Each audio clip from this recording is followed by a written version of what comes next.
Absolute pleasure to be joined by some really influential leaders today. Also, what an insightful day it has been, just hearing from some amazing leaders who put forth some really meaningful and important conversations today. Thank you so much. So, it's an absolute pleasure to moderate this discussion with some super women who've been driving the change that we all speak about today, right? Thank you so much, Jaya, Amrit, and Samriti for being here. Welcome on today. Yes, so let's start this on a positive note, right? The number of women today employed in the IT industry has seen a rapid increase, I think, in the last 10 years, and which, as compared to our Western counterparts, is a lot better. And women now make up about 34% of the IT workforce in India, which, with majority of this workers just under the age of 30, which means there was a big measure of change in the last 10 years. However, despite the conversations that we have about gender diversity in tech, women are still underrepresented, underpaid, and often discriminated against in these spaces, according to both studies and you know uh, while the overall numbers do look promising, retaining the gender diversity across middle management and top leadership has always remained a task. So, on this note, I'd like to pass the mic on to these amazing leaders. So, let's start with you, Jaya. Let's hear about some of your experiences and perspectives as a woman leader in tech. Let's hear about your successes and setbacks and how you overcame those. Over to you, Jaya. Sure. I started my career as an investment banker, focused on corporate finance, a typical Wall Street investment banker. I would love the job, but it was basically 18 hours a day. Right? It is deal making, it's being on the board, a lot of things like that. And for me, what it meant was it was fine until you have a kid. And once you have a kid, your perspective changes. And the question comes pretty much human being cycle, more so probably from our generation perspective, is that what are you going to focus on? Are you going to be a mom or are you going to be a career woman? Not that you could be right. That's the perspective, and it's more almost a challenge that's thrown in rather than a perspective, both from a workforce as well as from a home perspective. Kind of say that prove to me that you can do it both. Show it to me that you are a superwoman, right? And it's almost a perspective that carries that. In fact, when I went to work after, I wanted to announce I'm pregnant, I'm going to have a kid, and the guy next to me said it's career suicide because nobody in their 20s, realistically, in investment banking, after going through, you know, 9 rounds of interviews and pretty much, being one in your class to get into that, the halo falls of particular group that you wanted to be in, goes and announces, a few months later that I'm pregnant and I'm going to take 3 months off, right? So I think it was almost like the guy comes and tells career suicide. Are you crazy, right? When you go back home, they're saying which one is the focus area. So I pretty much, for a woman's perspective, I think it's about setting priorities. In fact, it's pretty much for our generation, it meant being a superwoman, doing the best in both realms, proven that you can do it and set up a path for others to follow. I the career I moved from investment banking to management consulting. I joined Accenture more because it didn't have those kind of hours. Though I was on the road quite a bit, but it was more less number of hours. I saw career changes or moving from investment banking to MC to technology have been driven by the need to kind of look at and balance the work and have a work-life balance. So if it meant somebody told you that we all become CEOs and are on the boards of multinationals and it didn't have a from personal perspective, they would be not giving you the truth, right? So I think just in favor, but personally, I have always changed track, but I've always done well in the tracks that I've chosen. I've focused on whatever I was doing best. And I said, let me look at what am I learning in each career track that I've chosen. So investment banking taught me a few things. Management consulting taught me a few things. Coming back to technology and running companies as part of large corporates taught me a few things. Then 7 years ago, as if it were not enough, I said, let me be an entrepreneur. So I went ahead and started something on my own. Today, it's one of the flagship companies around the world. We operate out of many countries, and it's a well, present in most institutions. But again, it was not without challenges. So I've always taken my learning from my necessity to convert to something on my own. I think if you called it, that would be a winning formula from my personal perspective. Right. Thank you, Jaya. Over to you, Saloni. Yeah, hi. Thank you so much. So, see, in my case, I will start from my childhood. I've been grown up in a joint family of entrepreneurs, and there were no women who were, very learned or who have cleared class 12. I was very good in studies, was topper in school, always got good marks, cleared my school. So till that time, it was a rosy picture, and I have not felt anything regarding the gender.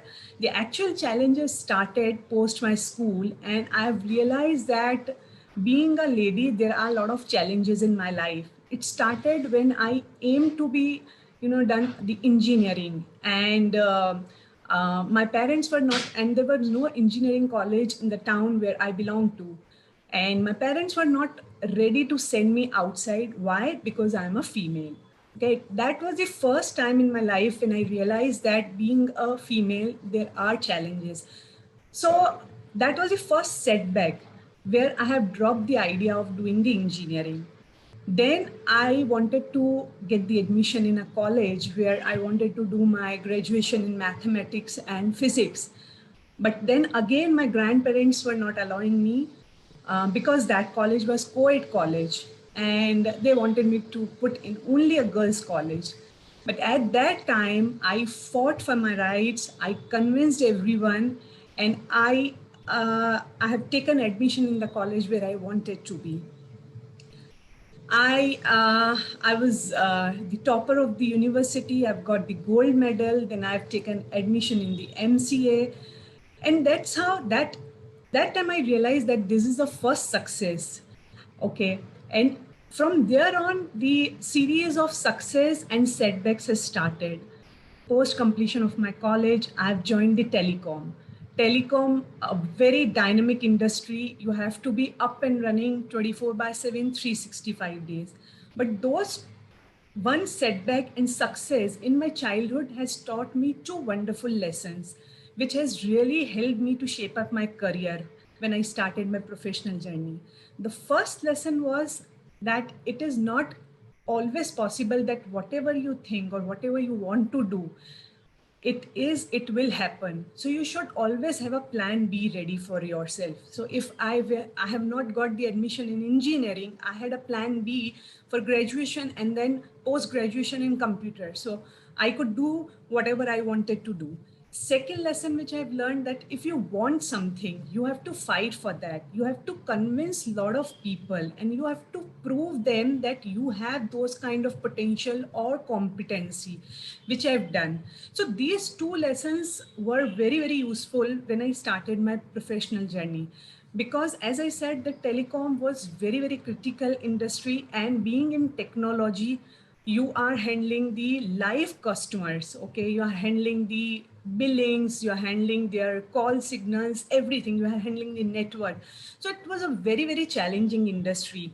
And when I have joined, there were almost 170 people in my function. Out of that, there were only two female.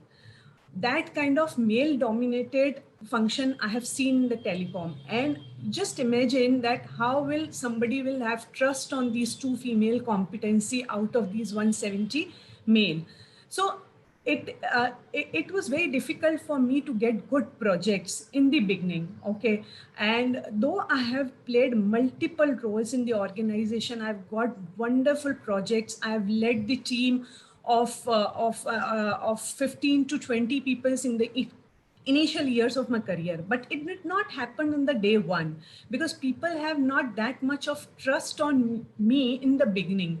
I had to prove them. So when I asked for any kind of critical project where I was not part of, I have been told that you have to come in the midnight also. You have to come at any point of time. You will get a call and you have to rush to office.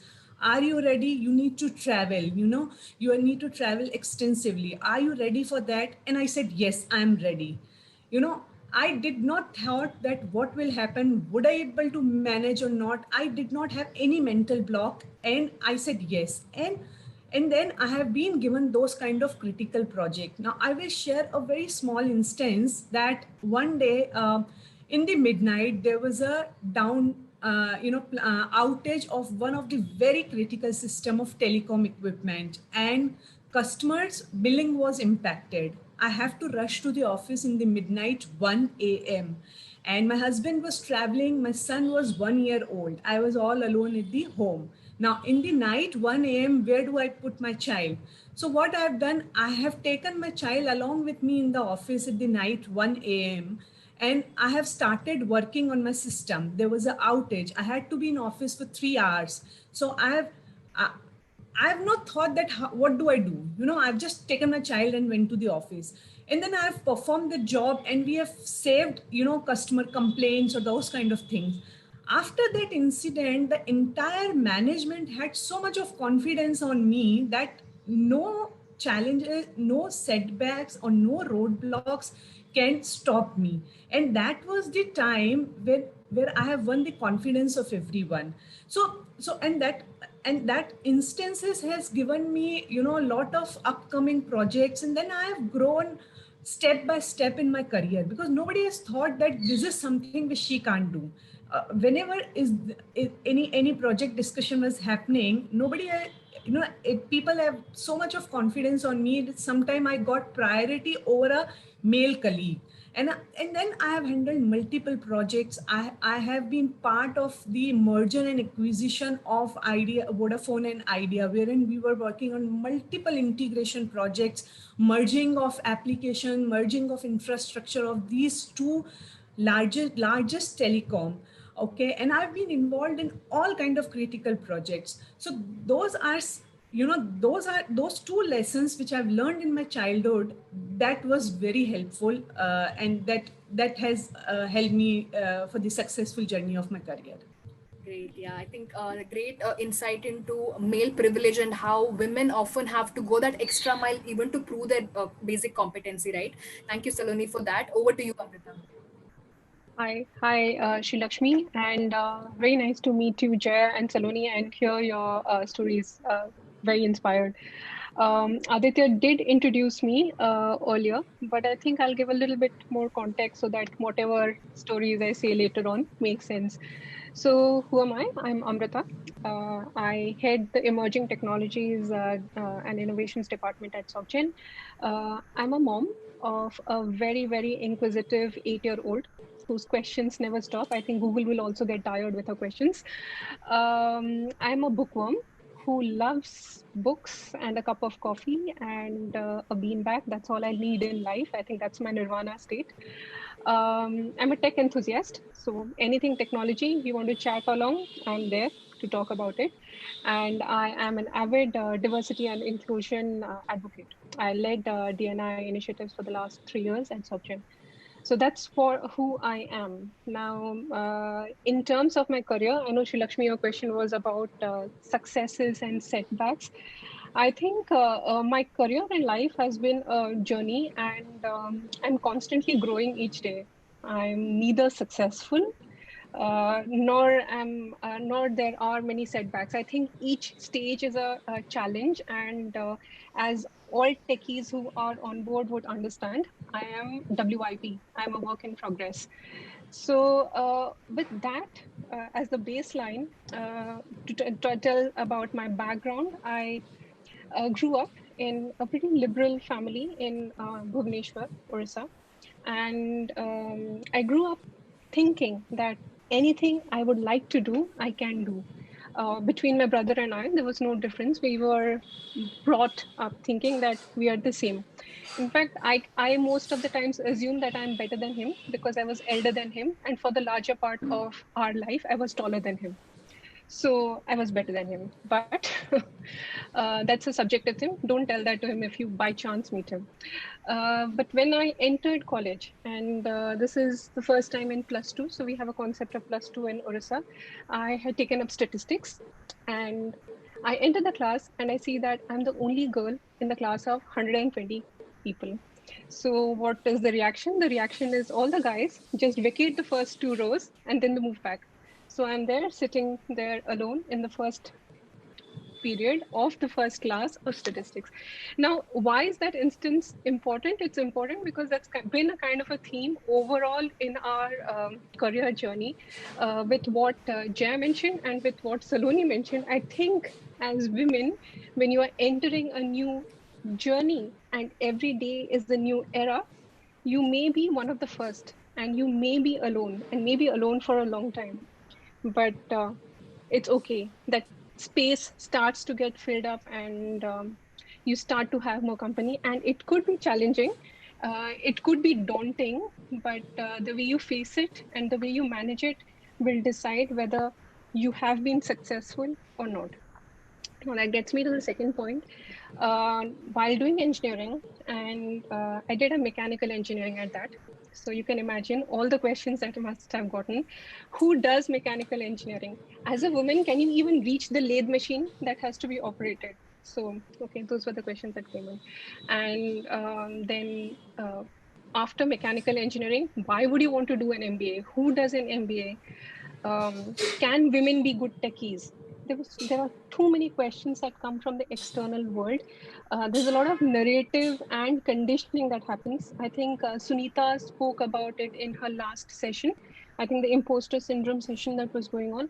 Both Sunita and Monisha talked about narratives that the social environment kinds of puts in, and I think that's been a kind of constant when in the external environment keeps on questioning you about what you want to do and you questioning yourself whether what you have decided is the right way to go for it or not. And that gets me to the first lesson that is, and one key underlying in my life. I always think every problem is like an equation and it's about solving that equation. It can be really tough. You may end up not solving that equation, but if you decide to have fun while solving the equation, I think that's what makes the overall uh, process of solving the equation really good. And that's been the reason why I have enjoyed my career progression till date. The second important part is, which is an underlying theme, is anytime I'm asked, what next? What would you do next in your career? What is it that you want to do 5 years down the line? Every time I have a conversation with my mentors, I'm asked, okay, what next? And I don't have an answer to it. So, uh, the answer that I usually give is that what is the next most important challenge or the next most important equation that I'd like to solve? So that's where I'll close my introduction saying that you have the most difficult part as women is what is the choice you would like to take today to spend your time, to spend your energy to achieve. And that choice will define whether you're being successful or not.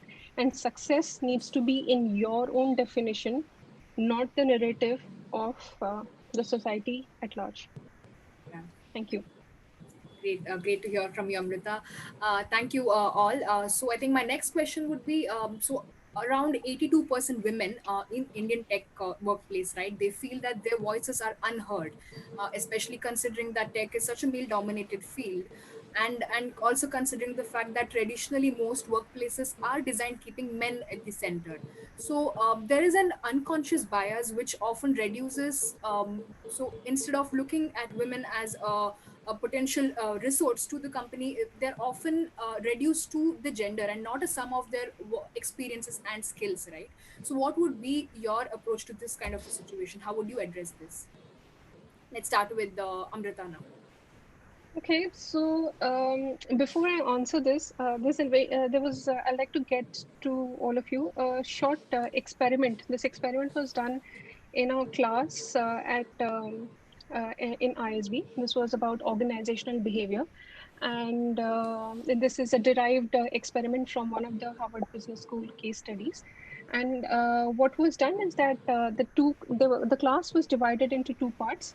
and both the classes were given a case study each. It was about an entrepreneur and about how the startup of that entrepreneur had grown and whatever the issues that startup had faced.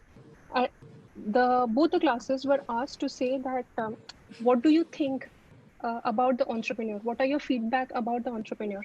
In the first case study, and everything was the same. In the first case study, they decided to keep the entrepreneur as a guy and a male entrepreneur, and in the second one, it was a female entrepreneur. And the class was equally distributed, statistically almost the same, consisted of women who are very liberal like me, and we had to answer that question. Incidentally, the answers that came for an exact same to same case study was that the entrepreneur who was a guy came across as extremely charismatic and everyone wanted to work with that entrepreneur. For the one where the entrepreneur was a woman, the question started coming in, or rather, the feedback that came in is that she's too aggressive. I don't think we will gel well if we work with that entrepreneur. The crux of the story is the inherent biases exist. They exist as much in men as they exist in women. So, unconscious biases are certain things that need to be handled at a personal level and at an organizational level. And this needs to be key to driving all conversations regarding equality between the genders. That's the first one. Second, I think for women, and the whole point about imposter syndrome that was spoken in the last session is extremely important, wherein women do doubt their own selves, and that's where having the right education does help you build that confidence. And the third is that confidence gap is a reality, and there needs to be sufficient amount of mentoring and support that needs to be given to women because their locus of control is different. They think different to men, to help them make those career choices and thereby stand out in a male dominated technological world. Right. Great. Yeah, I think speaking of unconscious bias, there's a lot of unlearning that needs to happen, right? Especially to dismantle the gender roles that are propagated from the very beginning stage in the society. Over to you, Saloni.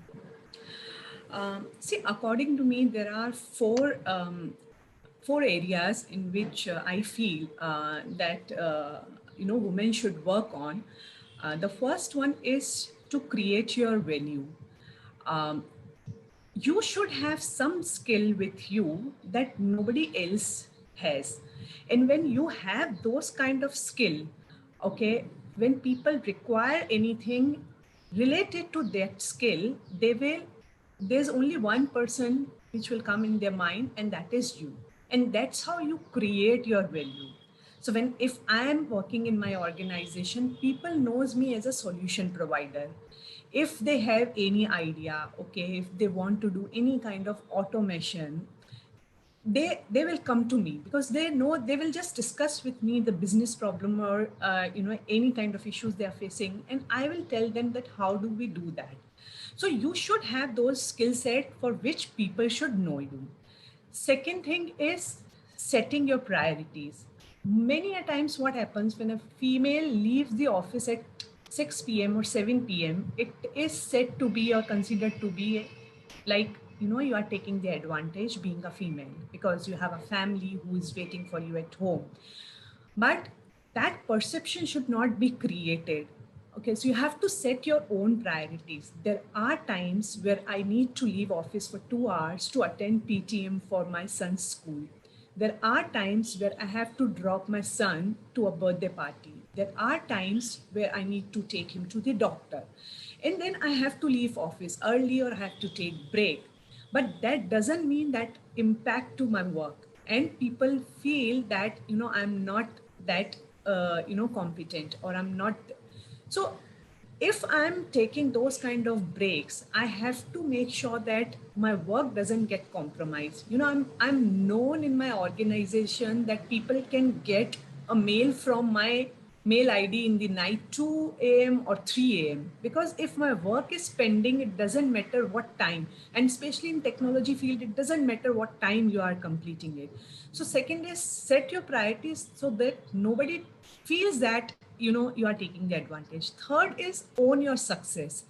we women are not celebrating our success. See, we do something great, but we don't feel that we have done that thing, and versus if a male is doing that thing, he will showcase it in a very, very presentable or in a very beautiful manner, so that it will attract the management. So I'll just give an example. There was an R&R. I have supported business for some kind of innovation. Now, when that R&R had come, that business function person, name has been given, and he has won that award. When that award has been announced, I was surprised because the development has been done by me and my team. But I have not realized that I have done something very good. That person who has taken my help to get this thing done, he has showcased it very well.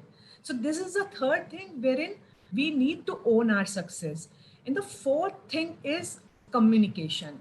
We have a skill set, we do all the work, but if you cannot communicate properly, if you cannot stand up in a boardroom and present whatever you have done, then you will be completely unheard. So communication and courage to speak in a boardroom meeting or in a review meeting, that is very important. Right. Thank you, Saloni. I think that sense of confidence needs to be instilled right from the very young age, right? In fact, I think a lot of studies show that women often hold back from negotiating for the right salary. Again, this also goes to say that there's that sense of the lack of confidence, even though they know that they're worthy of it. Yeah. So great insights there. Over to you, Jaya. Thank you.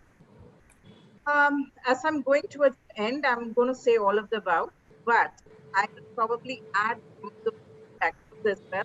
See, I come from an investment banking world at a time when investment banking was under 5% of the recruits were women.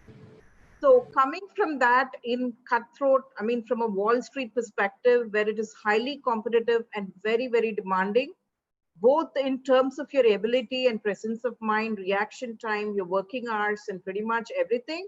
To me, at that time, technology was very interesting because I thought, hey, there are so many women in technology and there's so much recruiting happening. And it's also a place where you can have slightly flexible work hours. So that was my perspective when I looked at the technology industry. And the statistics that you quoted are actually encouraging because we seem to be moving towards the right direction. Now, if you ask me three things that you would advise and what you should continue to do, and I want to touch on those elements not coming as Saloni. First thing, women need to network a lot more and be their best champion because unless you kind of mentor more women, show them the way, and have that ability to kind of do that play and point the direction, I think things are not going to improve beyond a particular threshold. So, one, be mentors where you can and pay it forward. Second, do a lot of networking because it's not good to play any kind of card, right? So if you're in a sales role, you have to bring the best numbers. If you're in a delivery role, you have to have the ability to kind of pretty much not drop projects and have on time, on budget delivery. If you're an innovator, you need to bring those products that are more important than everybody else. And that has nothing to do with the gender, right? That has to do with what you pay for and what you're responsible for. And I think to do that, coming back to it, all of those competencies and numbers speak for themselves. And when numbers speak for themselves, then you no longer are looked at as a woman, but you're looked as a person that does the job no matter what. I think don't get away from it. I think it's important to kind of, keep your other priorities. You need to have a support structure built around it. And I would say go for a layer if you need it, quadruple the support layer. If somebody doesn't pick up my child at school, who else picks up? And if that person is not available, who else does that? The escalation chain that goes on for a customer service needs to happen for your support too. There's no taking away that you're going to be the mom and every caregiver, but that support structure and the escalation matrix is really, really important. And that's going to be really important to play. And that is nothing getting away critical call, you need to be there. I mean, I'm there, you can't make excuses. That is both for a man and a woman. And I won't say play it any differently. But from an organization perspective, from a governmental intervention perspective, there needs to be policies in place. There needs to be kind of support to ensure we don't have the revolving door syndrome of women leaving from the entry level all the way through middle and upper management. It's a trickle at the board level. And unless there are definitive quotas at the board level and what needs to happen, I think that's not going to change. So I'm not negating the fact that there is need both societal policy and governmental intervention. I think ultimately the battle stops with you. So prioritize yourself and also make sure that you have enough time to yourself, because unless you are a healthy and happy person, you're not going to be doing your best either at home or at work. So I think I would add that to all of the above, because those are very, very important factors. And the gentleness fades away when you make a lot of sense. So those would what I kind of found out. Right, great. Yeah, I think great conversation about how we need to shift the gender roles, right? Where not just a woman but also a man can, take over the traditionally nurturing roles that are often expected to be done by women. So I think on that note, as a business leader and a woman leading in tech space, right? What would you say are your top advice for policymakers to overcome this gender gap? Over to you, Jaya. I think the first things that we started doing some work in the direction was the quota committee and the recommendation of women on board. I think it all starts top. So I'm going to probably do a top down and a bottoms up perspective. From a top down perspective, I think when the quota it said you need to have at least one woman in the board, what happened? People went back and said, let's keep a family member in the board, and hey, I've satisfied the criteria. So there are a lot of loopholes to bypass that, and then people said it cannot be relative. It needs to be an independent director with all the qualifications, right? So I think tip of the iceberg, if you look at a country like France that I have served on the board, you see that I have seen a board completely full of women, right? And that is not by quota. It's because the women made the in terms of the constitution of the board. I think we need to move to a gender irrelevant kind of a formula, and to do that, a quota is the start beginning. I think from a policy perspective, I would probably touch on a personal experience and talk about why you need to have a policy.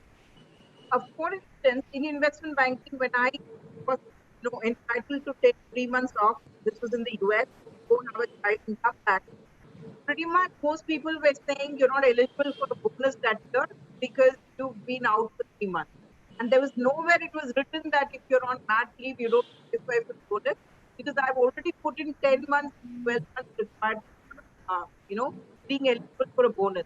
I think some of those policies, having done the job and looking at it in terms of sick leave versus mat leave versus what are policies around those kind of things, I think quoting from personal experience, there needs to be considerable amount of intervention in it.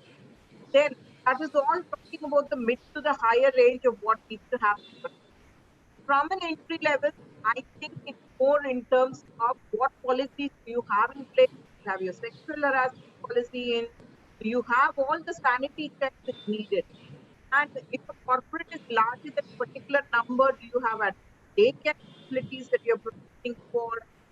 Do you have flexi leave, not from a male perspective, but either parent could be eligible to take a paid time off to kind of take care of either one or a loved one.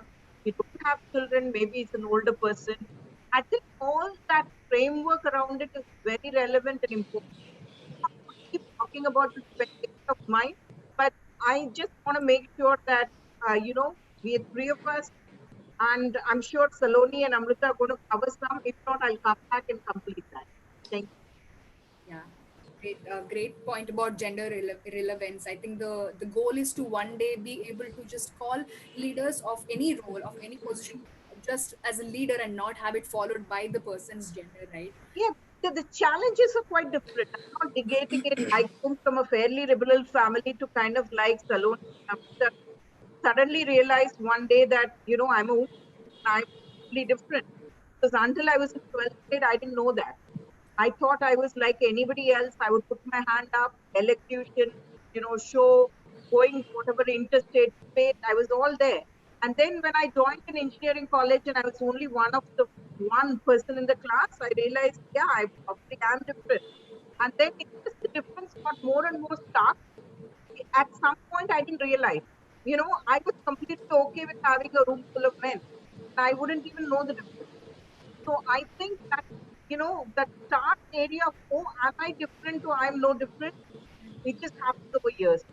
So that's where I'm not making it irrelevant. I'm saying it's important, but I'm talking about how you do yourself differently and how you have the policies to make that.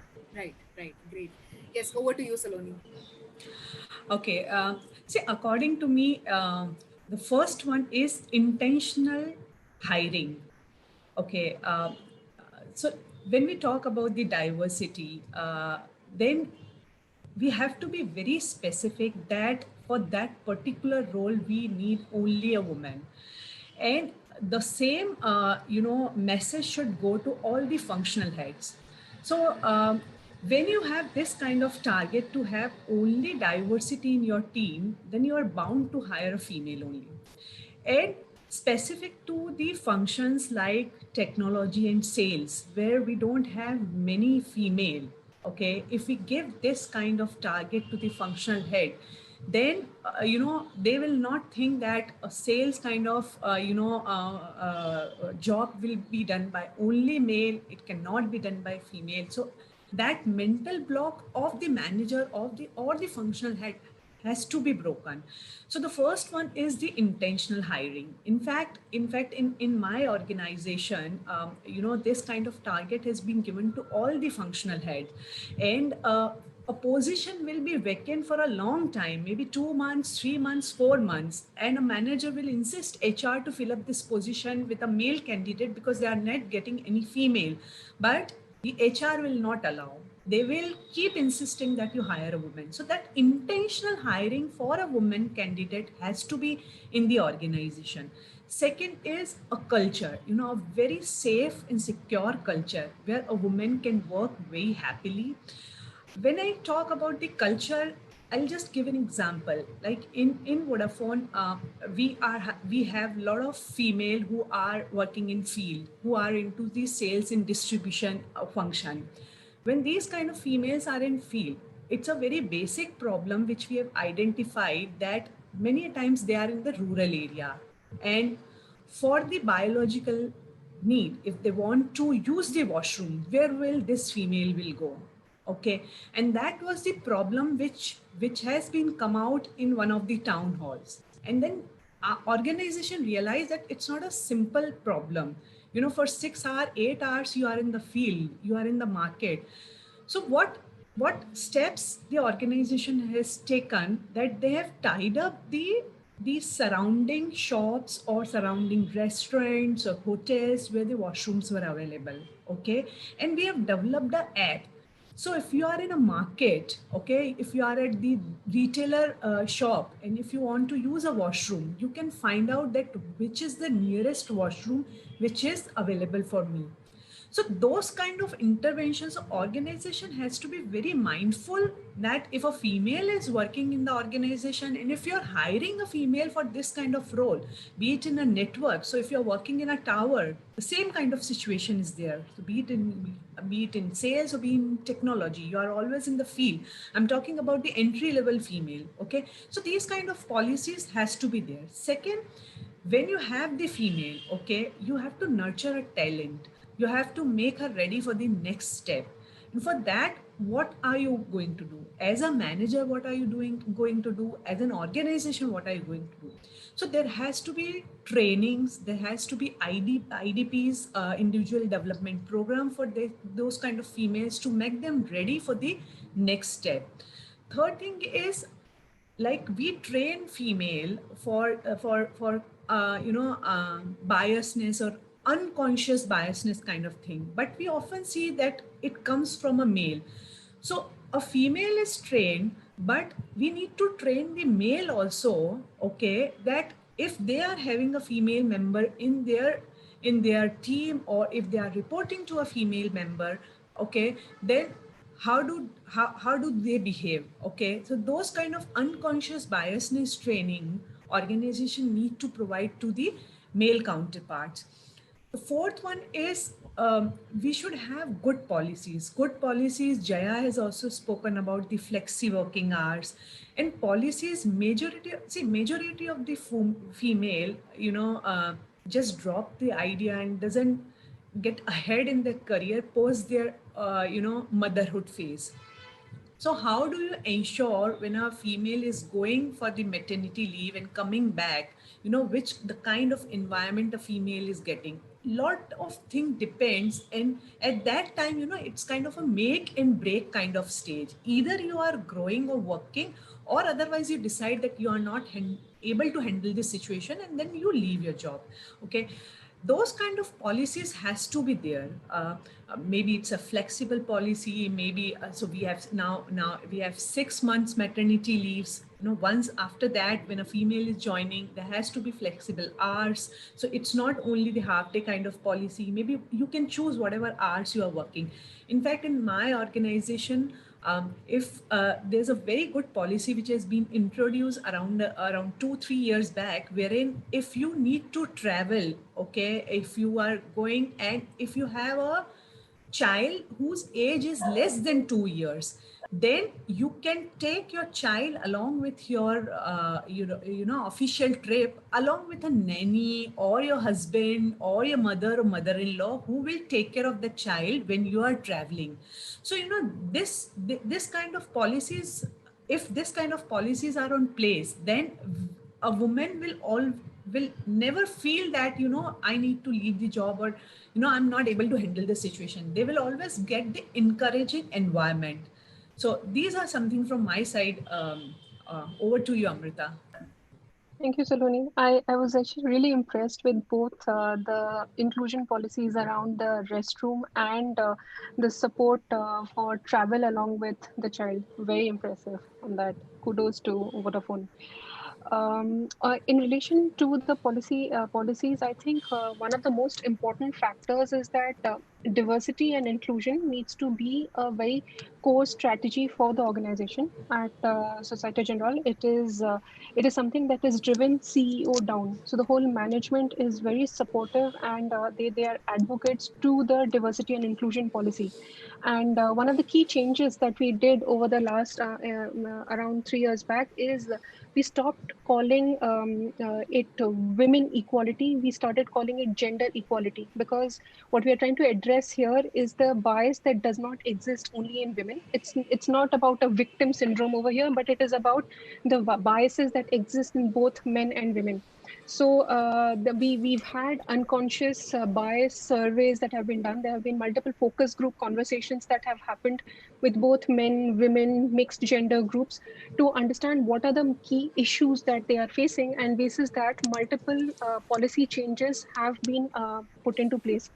One important one being flexibility. Both Jaya and you, Saloni, you have spoken about it, and I would say that it is one of the core underlying factors of why a lot of women drop out of workforce.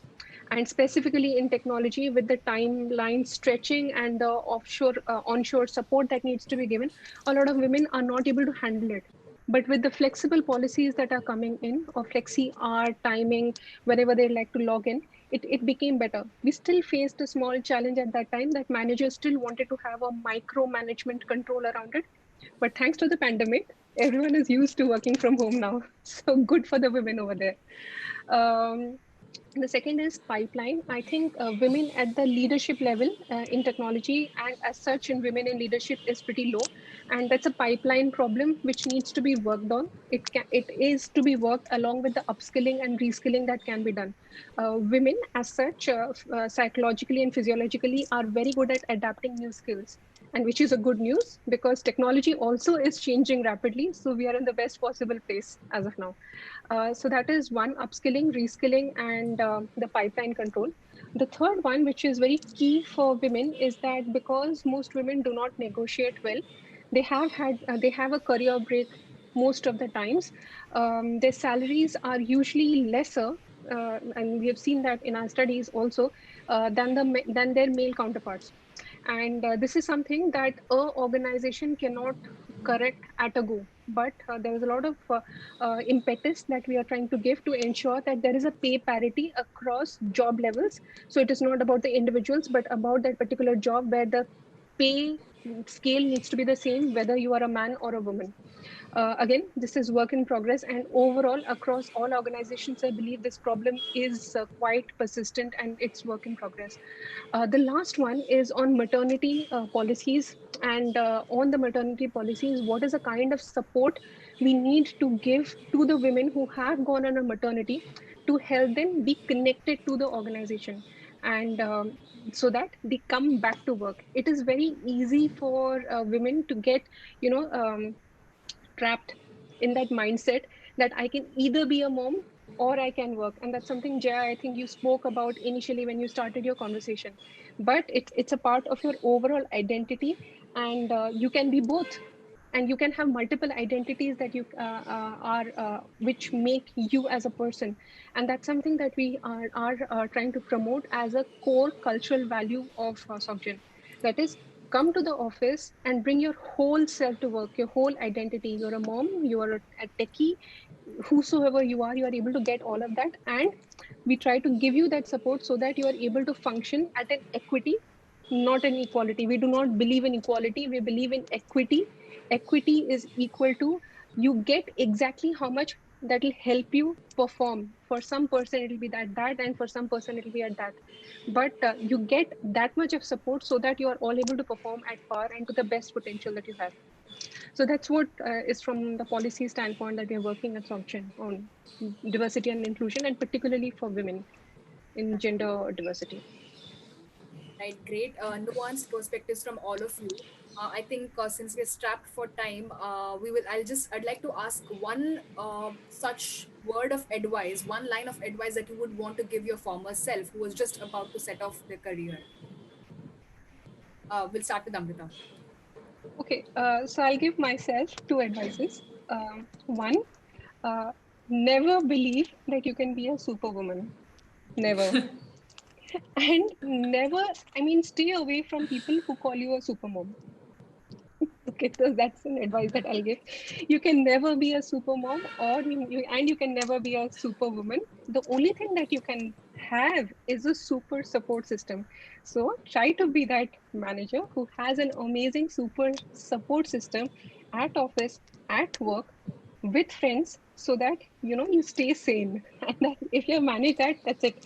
You can do it. That's the first advice I would have given to myself. I have more gray hair now, so I know that. The second one is manage your energy. Don't try to manage your time, because I have tried that many times, managing time, and we have exactly 24 hours. But if I'm able to manage my energy at a high energy level at that time, I'm able to deliver much more in that finite time that I have. So, that'll be my advice to my younger self. Great. Yeah, over to you, Saloni. Okay, I also have two advices. The first one is, which I believe is a self belief. You have to believe on yourself. If you won't believe on yourself, then who else will be?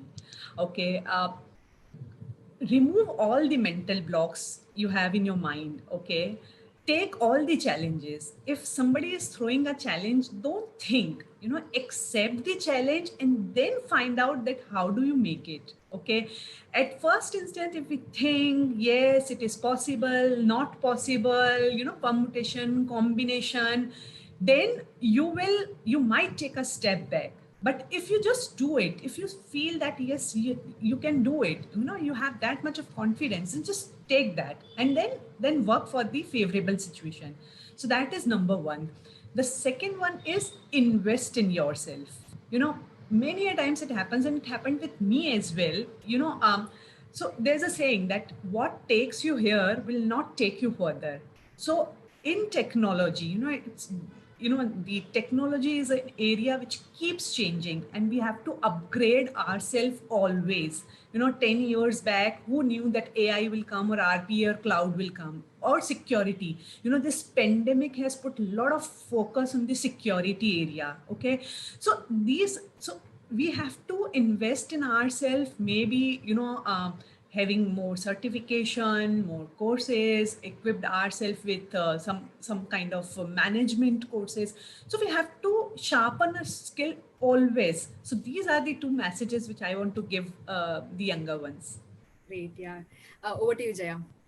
I'll keep it brief. First thing, get rid of the guilt complex, because that's something that plagues all women.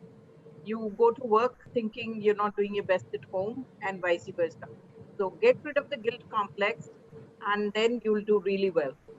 Second, focus on yourself, your mental and physical health, because unless you're a healthy and happy person, you're not going to be able to do your best either at work or at home.